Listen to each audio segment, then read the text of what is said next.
खबर आजमगढ़ जिले से है, जहां जम्मू कश्मीर पहलगाम में हुए आतंकी घटना को लेकर इंडिया गठबंधन के मोर्चे के बैनर तले जनपद आजमगढ़ में कैंडल मार्च निकाला गया। कैंडल मार्च रैदोपुर स्थित महात्मा गांधी जी की प्रतिमा से बाबा साहब डॉक्टर भीमराव अम्बेडकर जी की प्रतिमा तक कैंडल मार्च निकालकर दिवंगत हुए लोगों को श्रद्धांजलि अर्पित की गई। आतंकी घटना में दिवंगत हुए लोगों को शहीद का दर्जा देने की मांग की गई। घटना के वक्त सुरक्षा कर्मियों का न होना, गोदी मीडिया द्वारा सांप्रदायिक उन्माद पैदा किया जाना, पहलगाम न जाकर बिहार में जाकर प्रधानमंत्री नरेंद्र मोदी प्रचार कर जनसभा में भाग लेना, गृह मंत्री अमित शाह को नैतिकता के आधार पर इस्तीफा देने की मांग की गई। कश्मीर की जनता जिस तरह से दिवंगत लोगों से आहत व उनके परिजनों की मदद के लिए हाथ बढ़ाया, यह साबित करता है कि देश में नफरत व अलगाव की राजनीति नहीं हो सकती। हिंदू, मुस्लिम, सिख, ईसाई आपस में हैं सब भाई भाई का नारा लगाते हुए सांप्रदायिक सद्भावना बनाने के लिए मांग की गई। कैंडल मार्च में समाजवादी पार्टी के जिला अध्यक्ष हवलदार यादव, कांग्रेस जिला अध्यक्ष कौशल किशोर सिंह, आम आदमी पार्टी के पूर्वांचल अध्यक्ष राजेश यादव, जिला अध्यक्ष रविंद्र यादव, वरिष्ठ कम्युनिस्ट नेता व सीपीआई माले गुड जयप्रकाश नारायण, सीपीएम के जिला सेक्रेटरी वेद प्रकाश, उपाध्याय सीपीआई जिला सेक्रेटरी जितेंद्र हरि पांडे, समाजसेवी डॉक्टर रविंद्रनाथ राय, विधायक व पूर्व मंत्री दुर्गा प्रसाद यादव, पूर्व सांसद नंद किशोर यादव, विधायक नफीस अहमद, अखिलेश यादव विधायक, डॉक्टर संग्राम यादव, अजीत कुमार राव, सुरेंद्र सिंह, मुन्नू यादव, प्रदीप यादव, सुशील आनंद, बबीता चौहान, गुड्डी देवी, दुर्गेश यादव, बाबा साहब वाहिनी के जिला अध्यक्ष संतोष कुमार गौतम, सूरज राजभर, आशुतोष चौधरी, आनंद यादव, प्रदीप कुमार यादव, वीरेंद्र कुमार यादव, संदीप, रजत शेष, शशि कुमार आदि लोग उपस्थित रहे।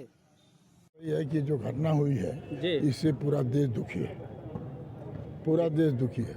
ये नहीं जो बात हमारे अध्यक्ष जी ने कहा है और सभी दलों के लोगों ने कहा है वो सही बात है कि आज विपक्ष के सभी संगठन और ऑल इंडिया गठबंधन और ख़ासतौर पर पीटीए के हमारे अध्यक्ष माननीय अखिलेश यादव जी ने सभी लोगों ने बयान दिया है कि देश के लिए हम लोग सब खड़े हैं, आपके साथ हैं।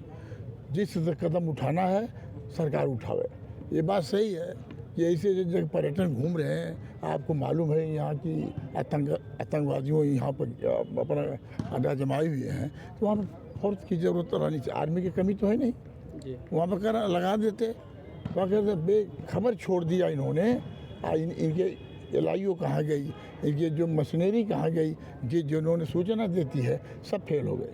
क्या कारण है कि आज इस तरह से जो पर्यटक गए थे उनके साथ ऐसा व्यवहार हुआ और जो उनको शहीद का दर्जा भी देना चाहिए। तो इसलिए आज ये लड़ाई इस तरह की हो गई है कि ये लोग क्या, भाजपा की तो जिम्मेदारी रही, सरकार रही है, उन्हीं के गृह मंत्री हैं, उन्हीं के ये आपके ये मिलिट्री जो है आर्मी के मंत्री जी हैं जी, आपके प्रधानमंत्री जी ही हैं, सब तो आप ही के हैं। तब कैसे इस तरह से घटना हो गई? पुलवामा भी वही हाल थे और यहाँ भी यही हाल हो गई। तो कहाँ फेल हो जाते हैं लोग? क्या चाहती है भाजपा सरकार, ये समझ में नहीं आता। आज देश मरमर है, बहुत दुखी है। इसलिए सभी दो विपक्ष के लोग, सभी लोग देश के लिए एक मजबूती से खड़ा है और सरकार इसके लिए लड़ने के लिए जो भी कदम उठाएगी, हमारे विपक्ष के सभी माननीय नेतागण और सभी साथियों हम खड़ा रहने का काम करें। आप सपा के देखिए, हम सबकी मांग है जी। और जैसा कि सरकार ने जो सभी दलों को बुलाया था, उनके लोग थे, उसमें सभी दलों के लोगों ने मांग किया कि निर्दोष लोगों की हत्या जो हुई है उसकी जांच कराई जाए और जो भी घटना में लोग रहे हैं, जिन लोगों ने आतंकवादी घटना को अंजाम दिया, ऐसे लोगों को खोज करके उनके खिलाफ कार्रवाई की जाए। और इसके लिए पूरा पार्टी का समर्थन सभी लोगों का है। हम लोगों की मांग है कि इस घटना में जो लोग इन्वॉल्व थे उनके खिलाफ कार्रवाई की जाए, उसकी जवाबदेही, घटना के अंजाम की जवाबदेही भी तय की जाए कि किस तरह से वहाँ फोर्स नहीं लगाई गई, किस तरह से घटना होने दिया गया, इसकी जांच कराई जाए। किस तरह से सरकार वहाँ पर अब बयान देने से बच रही है, खास करके प्रधानमंत्री जी जिस तरह से इतनी बड़ी घटना के बाद भी बिहार में जाकर जनसभा करते हैं, उस संबंध में हम लोग मांग कर रहे हैं कि आप निश्चित तौर पर आपको कश्मीर जाना चाहिए था, लेकिन आप बिहार क्यों गए? वहाँ से आपने लड़ाई को लड़ने की बात कही। तो ये निश्चित तौर पर हम लोग चाहते हैं, देश की जनता चाहती है, सभी पार्टियों के लोग चाहते हैं कि इस घटना का खुलासा हो, निर्दोषों को शहीद का दर्जा दिया जाए, क्योंकि उनका कोई दोष नहीं था। वो लोग सुरक्षा में गए थे। सरकार का आह्वान था कि हमने पूरे जम्मू कश्मीर को, जो हमने नोटबंदी किया था और जो 370 हटाया था, वह उसके माध्यम से पूरा प्रदेश अमन चैन में है। वहाँ कोई घटना नहीं हो सकती, आतंकवादी आ नहीं सकते। फिर कैसे वो लोग आए, इसका जवाब सरकार दे।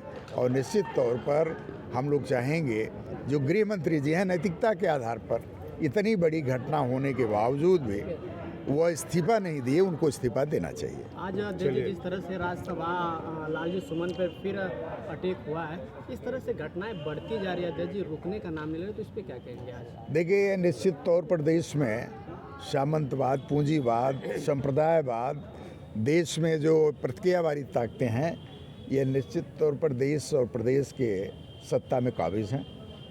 खास करके उत्तर प्रदेश में जो योगी जी का राज है, ये लगता है कि यह सामंतवाद, जो पहले का सामंतवाद था, जो पूंजीवाद के रूप में कहिए चाहे सामंतवाद के रूप में कहिए, ये हावी हो गया है। और योगी जी इसको कंट्रोल इस नाते नहीं कर रहे हैं कि इस प्रदेश की गरीब, पिछड़ी, दलित और मुसलमानों को ये डरा धमका करके यहाँ लोगों को घर में कैद करना चाहते हैं। यह निश्चित तौर पर सोची समझी रणनीति के लिए हो रहा है। ये सामंतवाद अपना चरम उत्कर्ष पे है। इसके लिए हम लोग बराबर ये प्रयास करेंगे कि जो गरीबों की लड़ाई, जो पिछड़ों दलितों की लड़ाई है, उसको लड़ करके इनके मंसूबे को हम लोग फेल करने का काम करेंगे। बनारस में जिस तरह से बुलाकर विद्यालय में हेमंत पटेल को मारा गया, चलिए दूसरे सवाल, ये आज के संदर्भ में नहीं है। आज पूरा देश बहुत दुखी है जी, और ये पहली बार नहीं हुआ। जब पुलवामा में घटना हुई, उस समय देश के लोग बहुत दुखी थे और देश की जो सरकार है वो राजनीति कर रही थी। आज वही हालात अगर उससे सबक लिया गया होता तो शायद पहलगाम में इस तरह का हमारे देश के नागरिकों के साथ, पर्यटकों के साथ आतंकी ऐसा व्यवहार न करते। आज देश के सामने सवाल आकर के खड़ा है कि आखिर पुलवामा से हमने सबक क्या लिया। और अब भारतीय जनता पार्टी की सरकार इन सवालों से नहीं बच सकती कि आपने धारा 370 हटाया, आप जो जम्मू कश्मीर राज्य का दर्जा था उसको आपने उसके राज्य के नेचर को बदल करके केंद्र शासित किया। आज आपकी पार्टी के सांसद आदरणीय मनोज सिन्हा जी, जो वहाँ के गवर्नर हैं, जो पूरी की पूरी सुरक्षा की जिम्मेदारी है, आपने अपने अनुसार चीफ सेक्रेटरी से लेकर के डीजीपी या जितनी भी सुरक्षा एजेंसियां हैं, सबको आपने पोस्ट किया है। अब आप ये नहीं कह सकते कि इसमें किसी और भी लोग। और जब आप ये सब कुछ अपने मन मर्जी से किए हैं, तो आखिर इतनी बड़ी घटना क्यों? और घटना के बाद जो विपक्ष हो, खासकर हमारे नेता माननीय अखिलेश यादव जी ने, जो ऑल पार्टी मीटिंग हुई थी जिसमें प्रोफेसर राम गोपाल यादव जी ने जाके कहा है कि आप ठोस निर्णय न लीजिए, ठोस कार्रवाई करिए। देश देखना चाहता है कि आप कौन सी कार्रवाई करेंगे। अभी जैसे आपने कहा सिंधु नदी, उस पर कमेंट आ गया, आपके पास कोई व्यवस्था ही नहीं है, तो आप मीडिया का उपयोग करके, आप दुरुपयोग करके आप देश को गुमराह के रास्ते पर क्यों ले जाना चाहते हैं? देश का सीधा सीधा सवाल है, खासकर देश के गृह मंत्री अमित शाह से, प्रधानमंत्री मोदी से। अजीत डोभाल की हम बात क्या करें, वो तो उन्हीं के अंडर में काम करते हैं, सुरक्षा है। तो अब अगर इस तरह का हमारे निहत्थे प्रकटों के साथ व्यवहार हुआ है, ताकि हमारा इंटेलिजेंस फेल्योर क्यों हुआ, क्या कारण है, उन कारणों पे जाना चाहिए। और आज देश के लोग जो दुखी हैं, उस पर राजनीति न करके, जो हमारे देश का संविधान की मूल भावना है, जिसको बाबा साहब डॉक्टर भीमराव अंबेडकर ने दुनिया के देशों से लेकर के जो मूल भावना व्यक्त किया था कि हम भारत के लोग मिलजुल करके हर जाति पंथ धर्म के लोग एक साथ रह करके देश की तरक्की और खुशहाली में अपना योगदान देना चाहते हैं। सरकार को संविधान की मूल भावना के अनुसार काम करना चाहिए और आतंकियों को सबक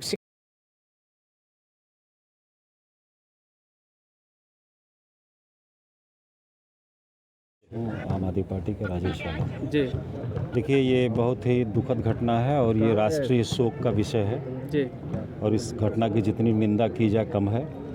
लेकिन घटनाएं इस तरह की हो रही हैं जो कई सवाल छोड़ जा रही हैं और उनका जवाब जनता चाहती है। जनता के मन में तमाम तरह के संशय पैदा हो रहे हैं। आज मेरे ख्याल से 6 दिन हो गए,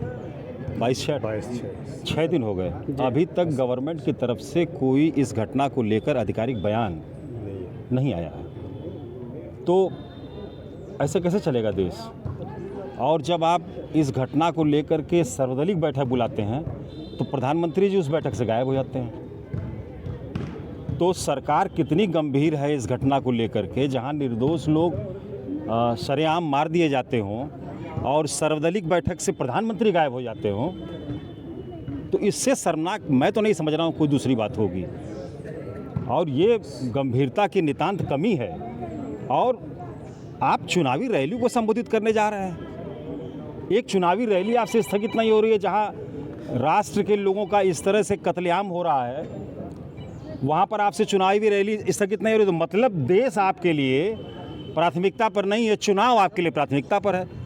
और कहीं ना कहीं यही बात लोगों को खटक रही है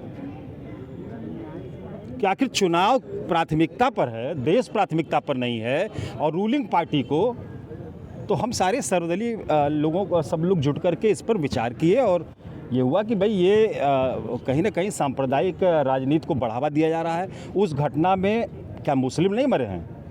एक मुस्लिम भी है, एक मुस्लिम वहाँ का लोकल है और एक मुस्लिम परिवार भी है जी, वो भी मरा है, ईसाई भी है। लेकिन जिस तरह से मीडिया में परोसा जा रहा है, जिस तरह से घटना का जिस तरह से प्रारूप दिखाया जा रहा है, उससे तो मतलब साजिश की बू आ रही है।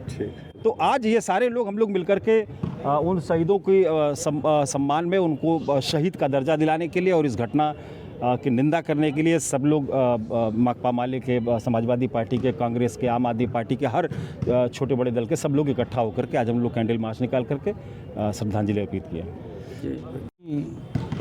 28 जो निर्दोष पर्यटकों की हत्या हुई है जी, उस पर प्रधानमंत्री जी का भी वक्तव्य चाहेंगे। सर्वदलीय बैठक में उनके मंत्री ने स्वीकार किया कि हमारे सरकार से चूक हुई है। उसके बाद सारे विपक्ष के नेताओं ने उनको, सरकार को सपोर्ट किया, समर्थन दिया कि आपकी हर कार्रवाई के साथ विपक्ष खड़ा है। यह मन की बात करते हैं, बिहार में जाके चुनावी जनसभा संबोधित कर रहे हैं। अभी तक ये भारत की जनता के सामने, मीडिया के सामने उस पर एक शब्द बोलने के लिए नहीं है।